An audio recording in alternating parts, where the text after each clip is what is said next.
Seats aren't available for non-family, so you'll have to stand. When I went to a restaurant to celebrate my grandson Eric's milestone, I found there wasn't a seat for me in the designated room. As I exchanged glances with the relatives who arrived at the same time, Olivia, the wife of my eldest son Jacob, threw a shocking statement at me.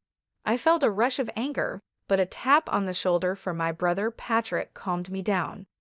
I said, "I guess we should head home then," and to my surprise, everyone immediately responded with yes to my question. We made a U-turn on the spot. Despite hearing shouts and the loud noise of breaking dishes behind us, I ignored them and headed home, where I immediately took a certain action. My name is Kelly. I'm a 51-year-old office worker for a company that runs multiple restaurants. Although I'm officially listed as a store advisor, I mostly work from home. This is partly because I was born with a handicap in one leg.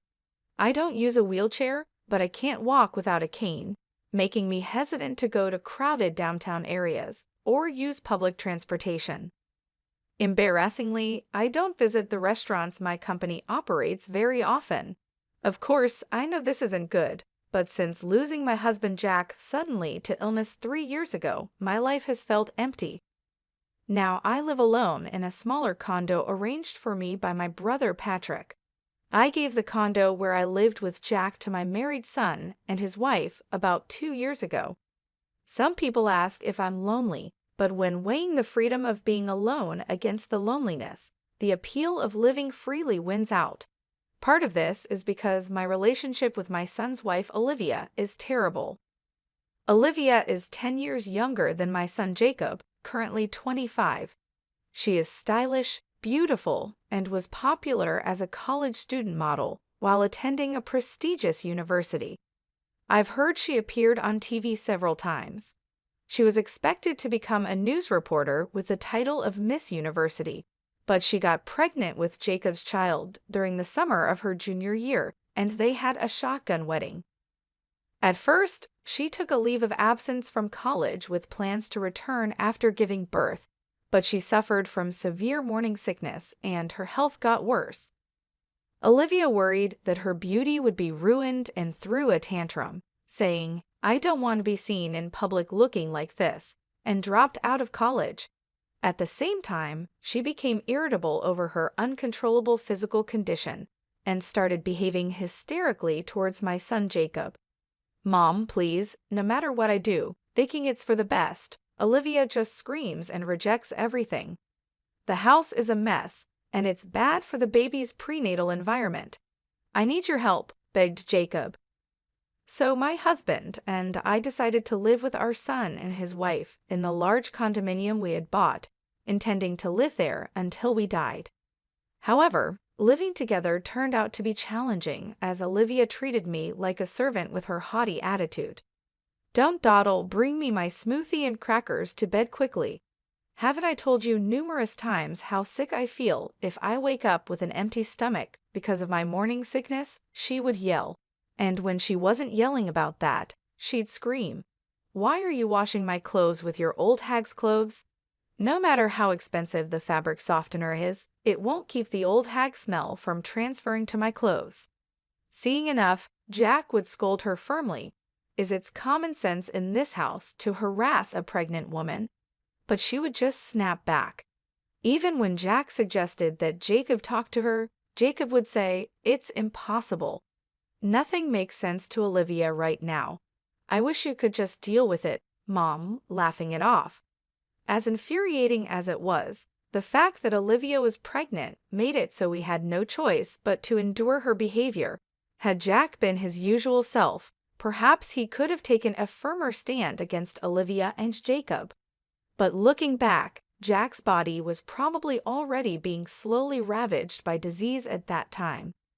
Olivia had cluttered Jack's study and living room, which should have been his places of relaxation after hard work, with her beauty devices, leaving no space to rest. Even trying to soak in the large bathtub we had ordered to relieve his fatigue was impossible. "Taking a bath with that old bugger gives me the chills. Just use the shower stall instead," she would say. I faced such verbal abuse, Yet Jack would say, arguing with those two just tires me out more, deciding it was best to endure it himself. Seeing Jack's attitude, Olivia and Jacob, instead of reflecting, escalated their tyrannical behavior even further. As I busily managed the household chores, dragging my ailing leg around, they paid no mind. "I never want to end up like that disgraceful old hag, no matter how old I get," she said, insulting me to the visiting beautician while pointing at me. The beautician was at a loss for words at the sheer nastiness of their comments, but Olivia didn't care. "We really wanted to hire a younger servant, but you know how hard it is to find someone reliable these days, right?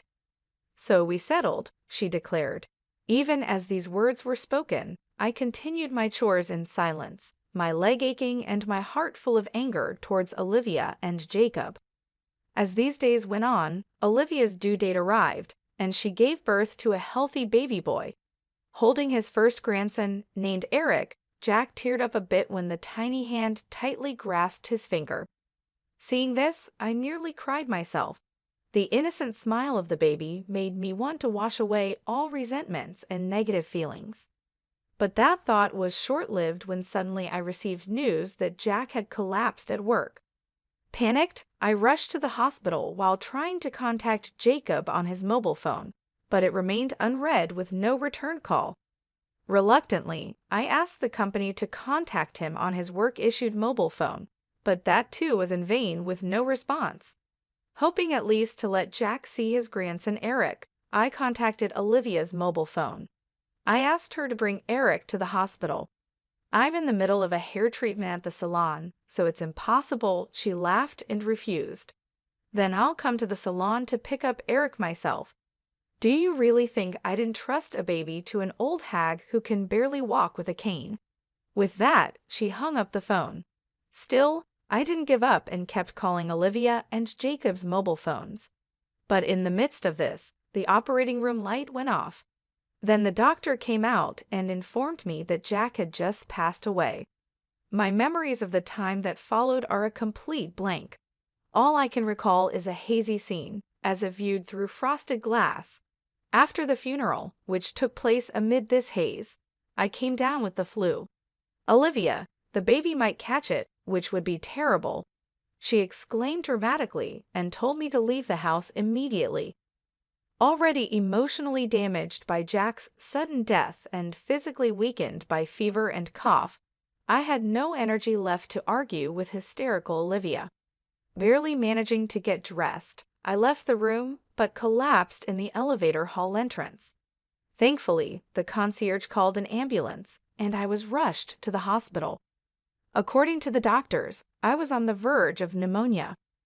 Later, my brother, his wife, and my nephew heard about my condition and took care of everything. "There's no need to visit the hospital. She's been admitted, she's safe, and it would be terrible if the baby caught something," Jacob and Olivia said, not even bothering to visit. Outraged by their attitude, my nephew and his wife suggested I stay with them for a while instead of returning to the condo, where I'd just be exploited by Olivia again. Returning to the condo would mean resuming a servant-like existence before even regaining my strength. However, staying at my brother Patrick's house, where my sister-in-law's parents lived, was not an option due to infection prevention concerns. My nephew's offer was a welcome one. Deciding to accept their kind offer, I planned to first return to the condo to retrieve Jack's photos and personal items left behind. My nephew's wife, Helen, who was worried about the situation, decided to come with me. When we visited the condominium for the first time in about a month, we found it in a terrible state. What is this mess? Dirty glasses and dishes were piled up, and the garbage disposal was clogged. The living room was no different, with delivery food containers scattered everywhere. The bathrooms and bath were in a dire state as well. I wondered how they could raise a baby in such filth. As Helen and I stood there in disbelief, Olivia, apparently already drunk though it was just past 3:00 p.m., returned with a couple of friends. Noticing us standing in the living room turned into a garbage house, Olivia looked surprised for a moment, but then quickly put on her usual smirking face and said, "So you're finally back. Then get to cleaning this room right away." It got all messy because the old hag slacked off. Helen was furious at this brazen attitude. She quickly approached Olivia and said, "How dare you speak to Jacob's mom like that after all she has done for you? And you just kicked her out the moment she got the flu." But Olivia and her friends just laughed it off. Birds of a feather flock together. Friends of unreasonable people are unsurprisingly unreasonable themselves, they said. Then, as if they had a great idea, they added, "Why don't you just leave for good? This place is going to be Jacob's through inheritance anyway. The old hag can just go back to her parents' house." As Helen grew even angrier, I somehow remained calm. Considering their outrageous behavior so far, it was only a matter of time before Olivia and the others would try to drive me out.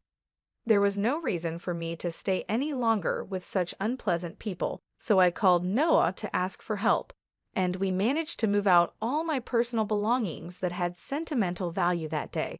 Still, when I looked back at the condominium for the last time, the memory of deciding this house would be where I'd die and Jack's smiling face when we made that decision brushed my heart. I'm sure Jack would understand this decision, I felt certain.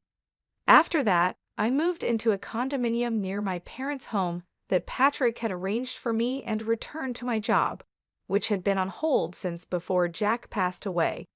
I also adopted a rescue cat, which I couldn't have before due to Jack's allergy, and started living with it.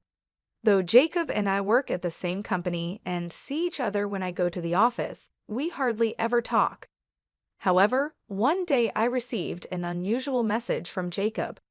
Curious about the sudden contact, I read the message.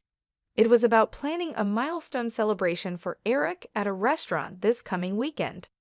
It seems Olivia has invited a large number of guests, including her parents, relatives, and friends. "The balance will be off if no one from our side of the family attends," he said, wanting to invite me and the relatives. "Why don't you ask Jack's side of the family then?" I suggested, but it seems they had already refused. Indeed, Jack's relatives live quite far away, and it's not a distance easily traveled back and forth. Moreover, today is already Friday, and there's hardly any time to prepare to leave the house. It's understandable that they refused.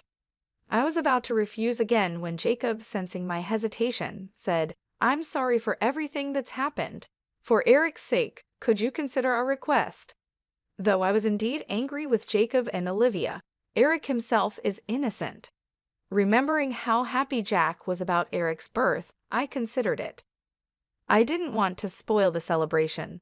After hanging up and giving it some thought, I decided to attend and sent Jacob a message to let him know. On the day of the celebration, my brother and his wife, my nephew and his wife, my uncle and aunt, their children, and other relatives gathered in front of the restaurant. Helen said, "I'm here today, not for that couple, but for Kelly." While calming her down, we were led to the room, the largest in the restaurant, with low tables and chairs. This setup would be difficult for me with my mobility issues, so I asked the staff for a chair that was a bit taller. However, Olivia interrupted. "There's no extra seat, so just stand," she said loudly with her arms crossed.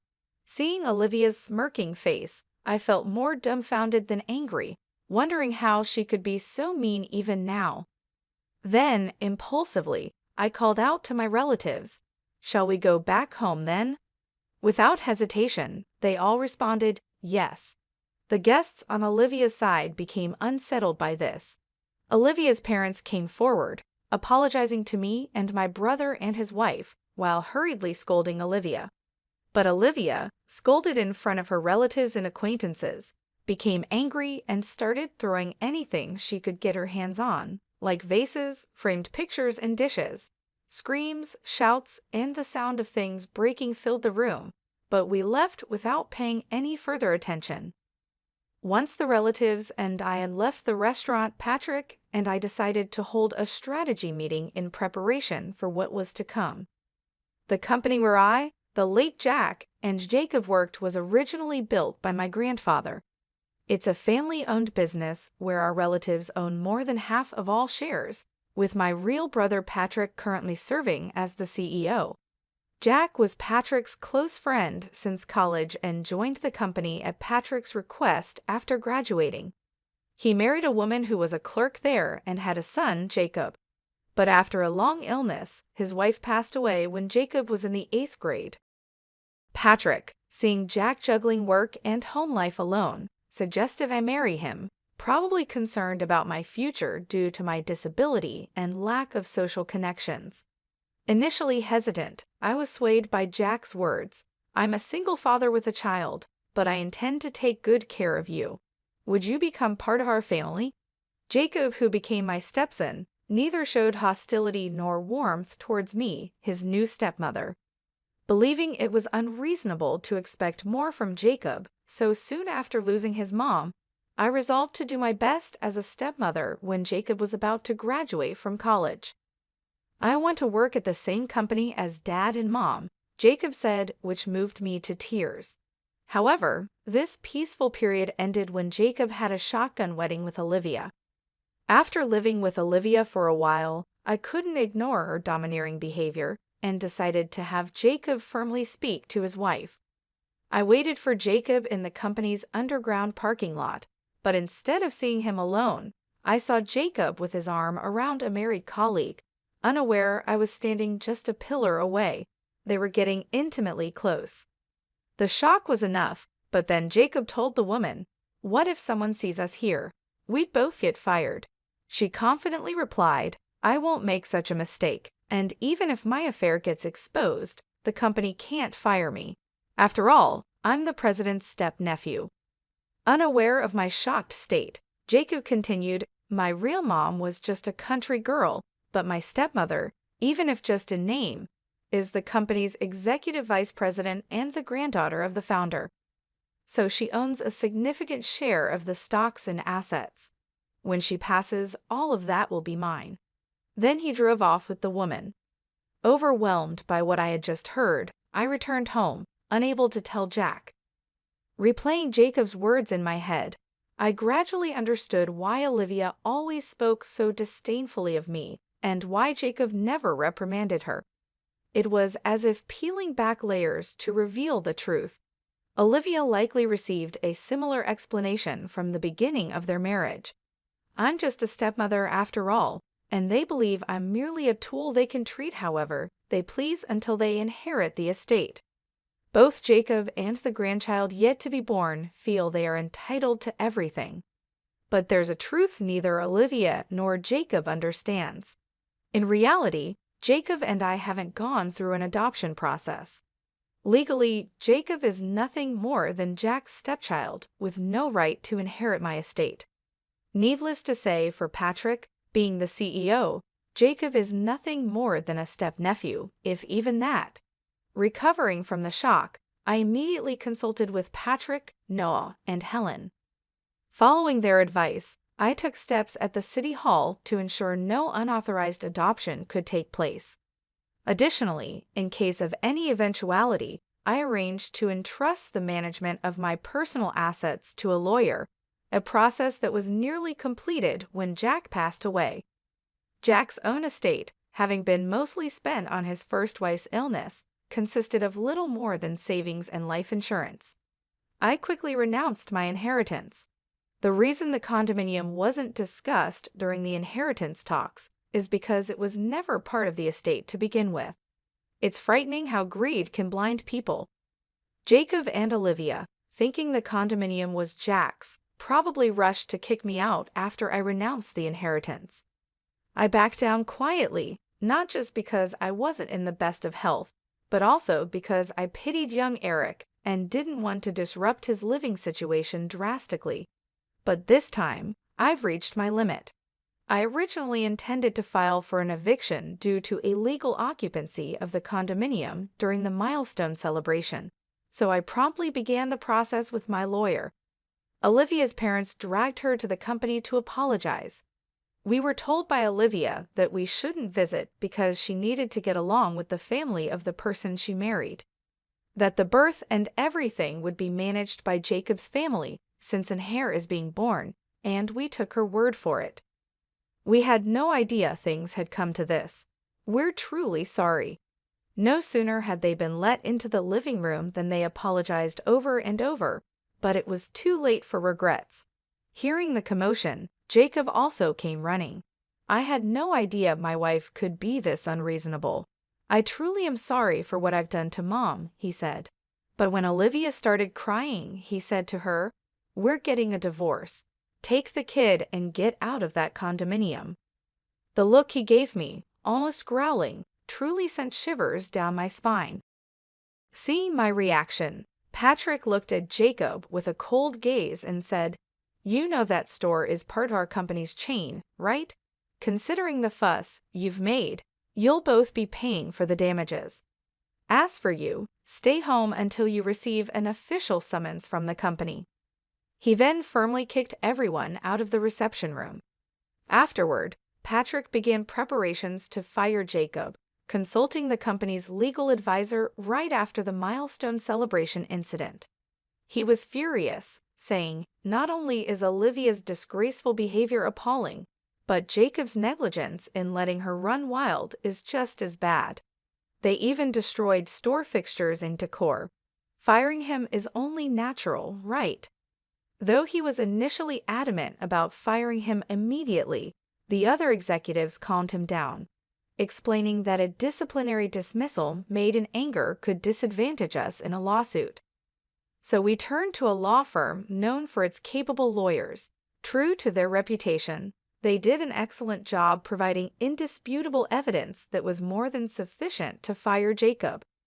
2 weeks later, Jacob, temporarily relieved from house arrest, was summoned to the head office meeting room, seemingly prepared for his dismissal. Perhaps he had gathered some inside information. Despite arriving with a lawyer, the sheer number of attendees overwhelmed him. As Patrick, sitting at the center of the board, began, "It goes without saying why we've called you here today. Your dismissal has been decided." Jacob braced himself, clenching his fists. "Mr. Jacob Miller, you are hereby dismissed." Patrick, acting as president, began reading the notice of dismissal to Jacob. His lawyer immediately objected. "My client admits to the troubles with his stepmother Kelly, but insists that connecting this to his dismissal is wrongful termination." A voice rose.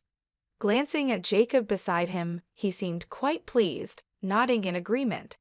"There's no excuse for my ex-wife's rudeness at the recent milestone celebration, but that was a private matter. Isn't it wrong to fire me over it?" he argued. Then, conspicuously placing a voice recorder on the desk, he said, "I'm also prepared to report this as harassment to the media, if necessary," with a smug face. Hearing this, Patrick and the other executives remained silent. Jacob mistook their silence for victory. "You're aware of the public backlash against companies that violate compliance, right? Are you sure you want to fire me knowing what will happen?" he provoked further. At this point, Jacob's lawyer, not showing the expected signs of disturbance, but rather a hint of a smirk, seemed puzzled. Yet Jacob, ever so confident, failed to notice. Patrick then asked in a deeper voice than usual, "Oh, so you wish to continue working with us? That's a hard pass. However, if you wish for me to leave the company amicably, a certain amount of money as a settlement would be necessary," Jacob said, leaning forward on the desk with a smirk as if to challenge the surrounding executives. But in the next moment, laughter erupted spontaneously from everyone present. Some were even laughing so hard that tears formed at the corners of their eyes. Taken aback by their reaction, Jacob quickly turned red and began cursing foully. His lawyer frantically tried to calm him down. The dismissal notice naturally includes the reasons for dismissal. I'll explain them now, and if you have any objections, we can discuss them afterward, Patrick declared, his presence overpowering Jacob and his lawyer into silence. Both sat down. Then a group in dark suits stepped forward, bowed slightly, and turned on the electronic blackboard in the center of the meeting room. Immediately, the screen displayed screenshots of pages where wine exclusively imported for group participating restaurants was being sold on an online marketplace. Next, the screen showed an enlarged photo of the wine seller's icon. The moment it was displayed, Jacob stood up quickly. "This isn't me," he exclaimed in desperation, turning pale, and for good reason.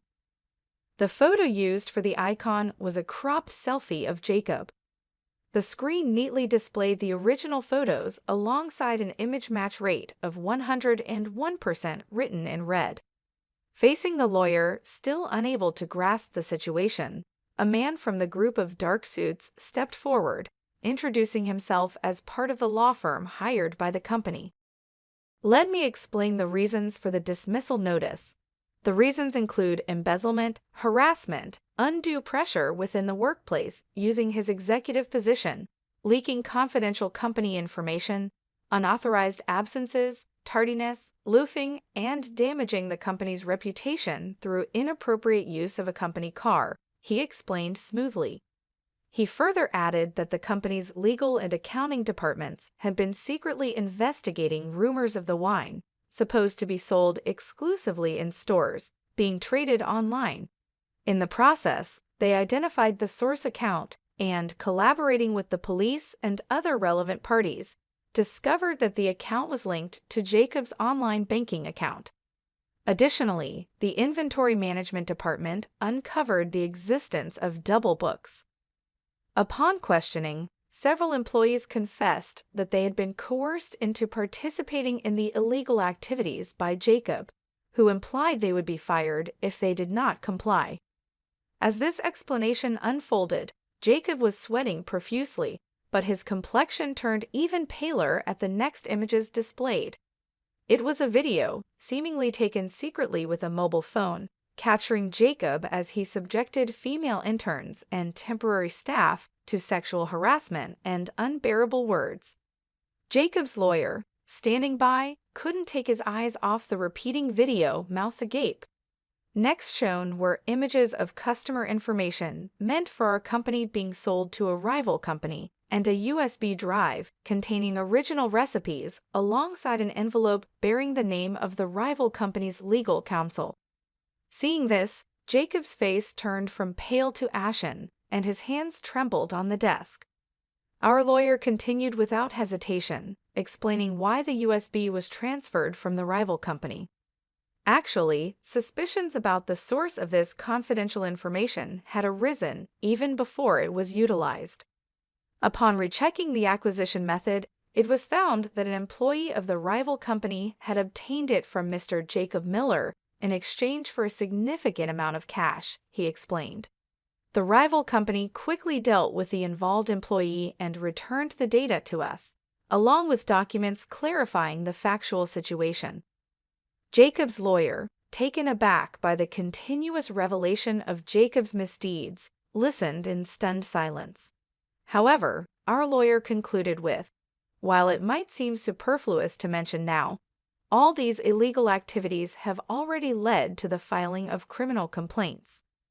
Perhaps instead of discussing settlement money, you should be preparing for a criminal defense," he said with a chilling laugh.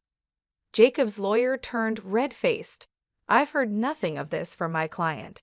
I cannot represent him under these circumstances. I resign," he exclaimed, glaring at Jacob before storming out of the room. Left alone, Jacob's initial bravado disappeared, and he slumped in his chair. Before he knew it, the women he had harassed in the video lined up in front of him. "We will be filing for damages as well," they firmly declared. Adding insult to injury, our lawyer continued, "Moreover, it has been confirmed through social media posts that you've been unfaithful with multiple women using company resources, even during work hours, and engaged in inappropriate actions in public. The company will, of course, include these actions in its claims for damages. So please be prepared for that," he stated, speaking pleasantly but with no smile in his eyes. Jacob finally collapsed from his chair, sitting on the floor in defeat. As Patrick and the lawyer had declared, Jacob was swiftly dismissed for misconduct.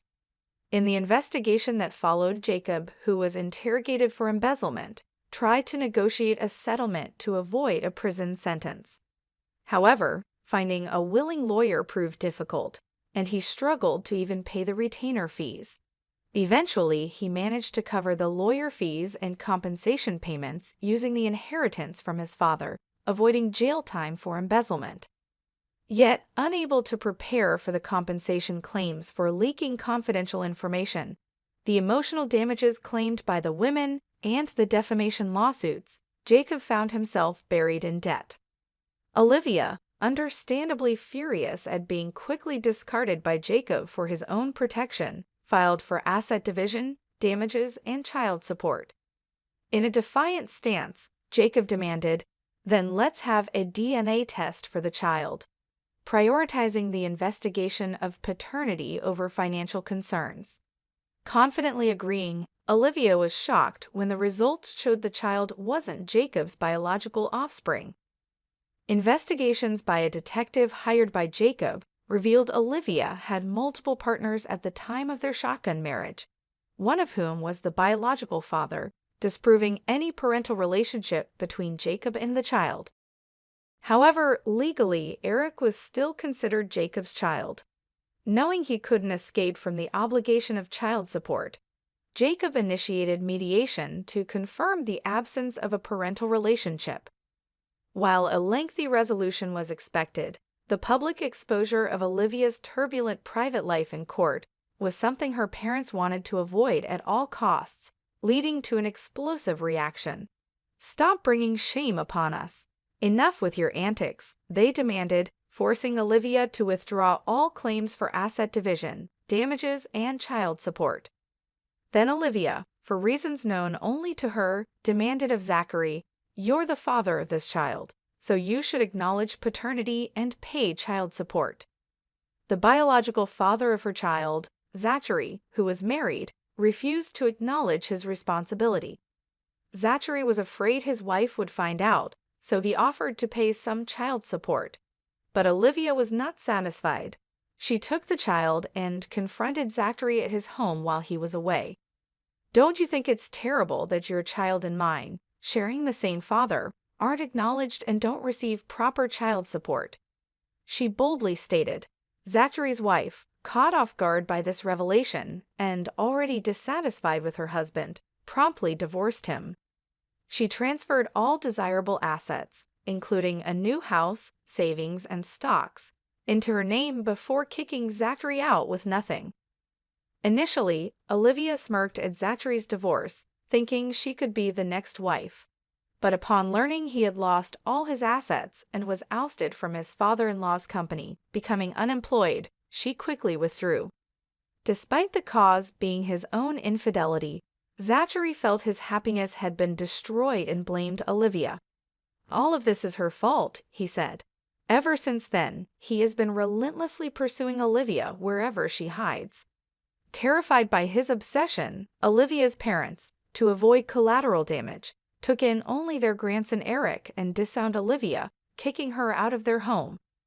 Left with nowhere to go and no one to turn to, Olivia resorted to night work to support Zachary, now a drunk and unemployed, as I was informed by a detective I had hired for a follow-up investigation.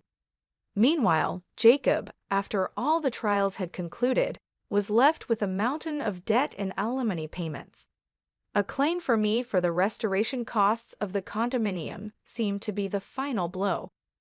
Trying to make a comeback proved futile as he couldn't find stable employment and resorted to juggling short-term jobs, inevitably falling behind on repayments.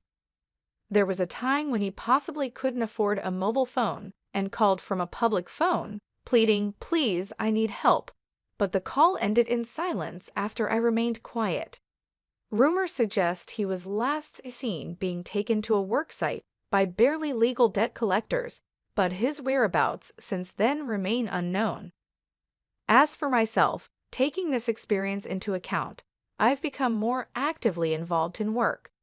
I used to think of myself as a decorative executive, a burden to my family, contributing nothing. However, during this ordeal, the company's female employees encouraged me. Even with accessible stores, its true usability can't be known without directly asking the users. Kelly, you could surely bridge that gap. Have more confidence in yourself. Getting more involved in on-site work made me realize I had become a pro at finding reasons for why I can't do this or that's impossible. Regretting not realizing this sooner, I'm now 51 with 9 years left until retirement. Rather than mourning the irretrievable past, I'm determined to make the most of these next 9 years. My current goal is to earn an extension of my retirement from Patrick and our relatives, and to report this achievement to Jack, who has passed away.